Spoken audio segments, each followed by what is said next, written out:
ಯಾವುದೇ ಹಣನ ಏನಿದೆಯಲ್ಲ ಎಸ್ ಟಿಗಳಿಗೆ ಮೀಸಲಾಗಿರ್ತಕ್ಕಂಥ ಹಣನ ಅವ್ರಿಗೆ ಖರ್ಚು ಮಾಡಬೇಕು ಅನ್ನೋದೇ ಮಾಡ್ತಾಯಿದ್ದಾರೆ. ಗ್ಯಾರಂಟಿಯಲ್ಲಿ ಏನಾಗಿದೆ ಅಂದರೆ ಅವ್ರಿಗೆ ಕೊಡ್ತಿರೋದು, ಗ್ಯಾರಂಟಿ ಒಳಗಡೆ ಯಾರು SC ST ಬರ್ತಾರೋ ಅವ್ರಿಗೆ ಕೊಡ್ತಾಯಿದ್ದಾರೆ. SC ST ಮಕ್ಕಳಿಗೆ ಯಾರು ಸ್ಕಾಲರ್ಶಿಪ್ ಸಮಸ್ಯೆ ಆಗ್ತಾ ಇದೆ ಸರ್?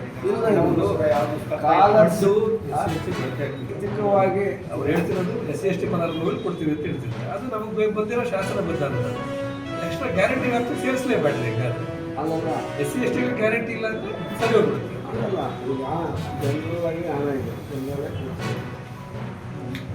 ಈ SC ST ಮೀಸಲಾಗಿರ್ತಕ್ಕಂಥ ಹಣ ನೇರವಾಗಿ ಅವರಿಗೆ ಕೊಡುವಂಥದ್ದು. ಈ ಮಧ್ಯವರ್ತಿಗಳ ಅವಳಿಲ್ಲ ಏನಿಲ್ಲ.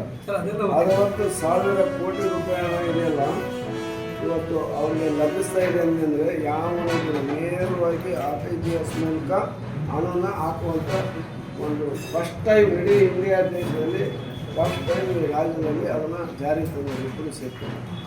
ಯಾರ್ಯಾರು ಇವತ್ತು ವಿಶ್ವಕರ್ಮ ಸಮಾಜ, ಹೂಗಾರ ಸಮಾಜ, ಹಡಪಾದ ಸಮಾಜ, ಕುಂಬಾರ ಸಮುದಾಯ, ಮಡಿವಾಳ ಸಮುದಾಯ, ಈ ಸಮುದಾಯಗಳಿಂದ ಒಬ್ಬರಿಗೊಬ್ಬರು MLA ಇದ್ದಾರೆ, ಒಬ್ಬರಿಗೊಬ್ಬರು MP ನೀವು ಕಳಿಸಿದ್ದೀರ, 3 ಪಕ್ಷಗಳು ಕಳಿಸಿದ್ದೀರ.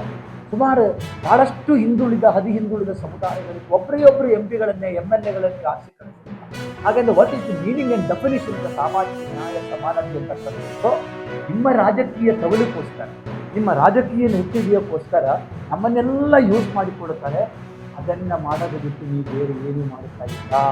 ಮತ್ತು ಮಠಗಳನ್ನೇ ಸೆಳೆಯೋದಕ್ಕೋಸ್ಕರ, ಮಠಮಾನ್ಯಗಳನ್ನೇ ಸೆಳೆಯೋದಕ್ಕೋಸ್ಕರ ನೀವೇನು ಮಾಡತಕ್ಕಂಥ ಕೂಡ ಒಂದಷ್ಟು ಹಣವನ್ನು ಕೊಡ್ತಾ ಇದ್ದೀವಿ ಮಠಗಳಿಗೆ. ನಾನು ಹೇಳ್ತಾ ಇದ್ದೀನಿ,